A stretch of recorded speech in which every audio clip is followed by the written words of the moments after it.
مثل الذين ينفقون اموالهم في سبيل الله كمثل حبة انبتت 7 سنابل في كل سنبلة 100 حبة، کہ وہ لوگ جن کو اللہ رب العزت نے مال دیا ہے، وہ لوگ جنہیں اللہ رب العزت نے مال دیا ہے، اپنے مال میں سے اللہ کے راستے میں خرچ کرتے ہیں، ان کی مثال کیسی ہے؟ اللہ رب العزت فرما رہے ہیں وہ ایسے ہیں جیسے انہوں نے ایک بیج کو زمین کے اندر بویا، اس میں سے 10 تنے نکلے اور ایک تنے کے اوپر 100 دانے تھے۔ اب یہ اللہ رب العزت خود وضاحت فرما رہے ہیں کہ ان کو ایک کے بدلے میں 100 مل رہا ہے۔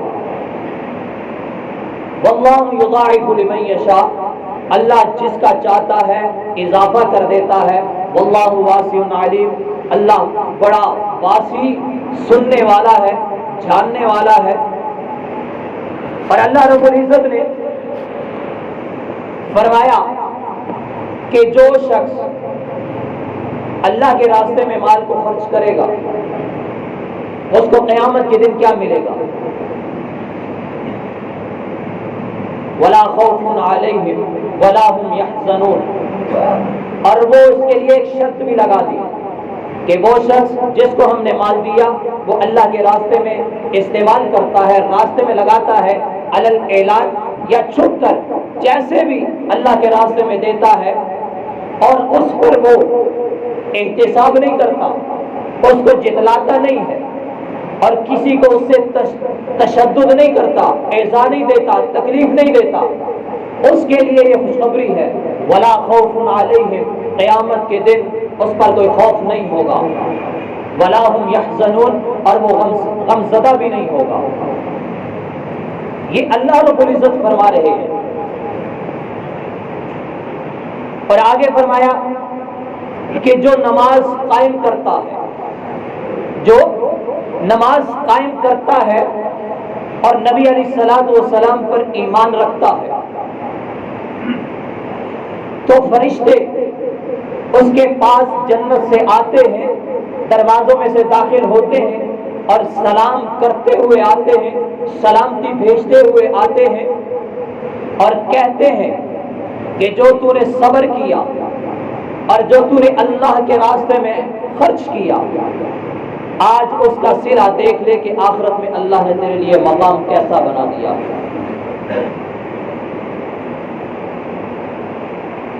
اور وہ لوگ جو اللہ پر ایمان لائے اور نبی علیہ الصلوۃ والسلام پر ایمان لائے اور جنہوں نے نماز کو قائم کیا اور اپنے مال میں سے جو اللہ نے ان کو عطا کیا حلال رزق، حلال مال اللہ کے راستے میں استعمال کرتے ہیں، ان کو اللہ رب العزت بڑا نوازنے والے ہیں اور بڑا اعلیٰ مقام دینے والے ہیں، اور ان کا حشر صحابہ کرام رضوان اللہ تعالی علیہم اجمعین کے ساتھ ہونے والا ہے۔ اب ایک غزوہ تبوک ہر ایک آدمی سنتا ہے کہ نبی علیہ الصلوۃ والسلام نے جنگ تبوک کا اعلان کر دیا کہ ہم نے جنگ لڑنی ہے۔ اب صحابہ کرام رضوان اللہ تعالی علیہم اجمعین کا بھی اعلان ہو گیا کہ کون کون صحابی جائے گا، جنگ میں شریک ہوگا۔ اب صحابہ کرام بھی مسجد نبی میں تشریف فرما ہے، آقا علیہ الصلوۃ والسلام کی بارگاہ میں موجود ہے، تو اب اسباب موجود نہیں ہے۔ نبی علیہ الصلوۃ والسلام نے مشورہ کیا صحابہ سے اب کیا کیا جائے۔ صحابہ نے کہا یا رسول اللہ صلی اللہ علیہ وسلم چندہ کیا جائے۔ آقا علیہ الصلوۃ والسلام نے فرمایا کہ ہاں، اب اعلان ہو گیا کہ جس کی جتنی استعداد ہے وہ مال لے کر آئے، اللہ کے راستے میں دے، یا مسجد نبی میں آ کر جمع کرو۔ اب سارے صحابہ اپنی استعداد کے مطابق سامان لا رہے ہیں اور نبی علیہ الصلوۃ والسلام کے قدموں میں ڈھیر کرتے چلے جا رہے ہیں۔ اب 2 شہزادے ہیں اسلام کے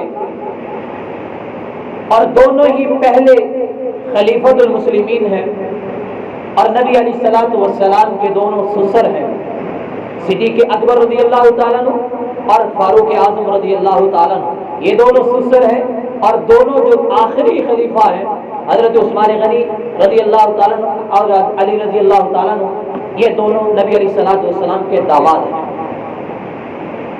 اب مزے کی بات یوں ہے کہ حضرت عمر فاروق رضی اللہ تعالیٰ عنہ حضرت علی رضی اللہ تعالیٰ عنہ کے داماد ہیں، اور حضرت علی رضی اللہ تعالیٰ عنہ حضرت عمر فاروق رضی اللہ تعالیٰ عنہ کے سسر ہیں۔ ہمیں صحابہ کی رشتہ داریوں کا معلوم نہیں، ہم کسی کی بات سنتے ہیں اسی پہ چلے چلتے ہیں۔ جب ایمان مضبوط ہوگا تو ہم کسی کی بات نہیں مانیں گے، ہم اپنی بات مانیں گے، اور جو قرآن نے کہا ہے، جو نبی علیہ السلام نے کہا ہے، وہ ہم مانیں گے۔ اب بات ہے ان دو شہزادوں کی، اب ان کا آپس میں مقابلہ ہے۔ حضرت عمر فاروق رضی اللہ تعالیٰ عنہ کہتے ہیں کہ آج ابو بکر میں تجھ سے بڑھ جاؤں گا نیکی میں، آج نیکی میں بڑھ جاؤں گا۔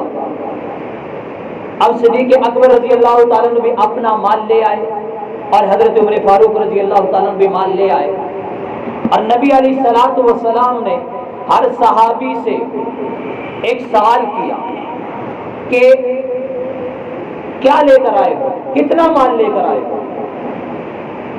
اب حضرت عمر فاروق رضی اللہ تعالیٰ عنہ آئے اور کہا کہ عمر کتنا لے کر آئے ہو۔ حضرت عمر فاروق رضی اللہ تعالیٰ عنہ عرض کرتے ہیں، یا رسول اللہ صلی اللہ علیہ وسلم، میں اپنے مال میں سے آدھا مال لا کر آپ کے قدموں میں ڈال دیا ہے۔ اب صدیق اکبر رضی اللہ تعالیٰ عنہ آ رہے ہیں، سوال بدل گیا، سوال کی کیفیت بدل گئی۔ اب فرمایا کہ صدیق تم گھر میں کیا چھوڑ کے آئے ہو؟ باقی صحابہ کو کہا کہ کیا لے کر آئے ہو؟ صدیق اکبر کی باری آئی، فرمایا کہ صدیق گھر میں کیا چھوڑ کے آئے ہو؟ صدیق اکبر رضی اللہ تعالیٰ عنہ عرض کرتے ہیں، یا رسول اللہ صلی اللہ علیہ وسلم، اللہ اور آپ کا نام چھوڑ کے آیا ہوں، باقی سب لے کر آ گیا۔ اب حضرت جبرائیل علیہ الصلوۃ والسلام آئے، عرض کی، یا رسول اللہ صلی اللہ علیہ وسلم، مجھ سمیت آج آسمانوں پر اللہ نے ہر ایک کو ٹاٹ کا لباس پہنا دیا ہے، کیونکہ صدیق اکبر رضی اللہ تعالیٰ عنہ اپنا سارا مال لے کر آپ کے پاس آگے ہیں، اور انہوں نے ٹاٹ پہنا ہے، تو اللہ نے آج وہاں پہ جشن کا سما بنا دیا ہے اور کہا ہے کہ صدیق کی پیروی کرو۔ اب آپ کو یوں نہیں کہا جا رہا کہ آپ اپنا سارا مال لا کر دیجیے، اللہ کے راستے میں خرچ کیجیے، یوں نہیں کہا رہا، یوں کہا جا رہا ہے کہ اپنی استعداد کے مطابق جو مسلمان زمینی آفات میں مبتلا ہیں، پکڑے ہوئے ہیں، اللہ نے ہمیں بچایا ہوا، ان بیچاروں کا حال دیکھیے۔ یقین کریے، آپ کا مجھے معلوم نہیں، میری مسجد میں خادم ہے تونسے کا، اس کا پورا علاقہ ملیا میٹ ہو گیا۔ جب وہ ویڈیو مجھے دکھاتا ہے میں 1 سیکنڈ سے اوپر نہیں دیکھ پاتا۔ اب آپ کے پاس قاری صاحب ہیں، اب ان کا علاقہ بھی تقریباً آدھا ملیا میٹ ہو چکا ہے۔ اب ان کے والد صاحب نے ایک مدرسہ بنایا، قاری نصر اللہ صاحب رحمت اللہ علیہ نے، میرے بھی استاد۔ اب وہ مدرسہ بھی تقریباً گرنے کے قریب ہے، یوں سمجھیے کہ چوتھا حصہ گر چکا ہے پانی کی وجہ سے۔ اب یعنی کہ اتنی تباہی ہو چکی ہے ہر علاقے میں، آپ میں دیکھیے، کے پی کی میں دیکھ لیجئے، سندھ میں دیکھ لیجئے، راجن پور، جتنے بھی علاقے ہیں آپ دیکھیے کہ بیچاروں کے پاس شلوار پہننے کے لیے ہے، باقی قمیض پہننے کے لیے نہیں ہے۔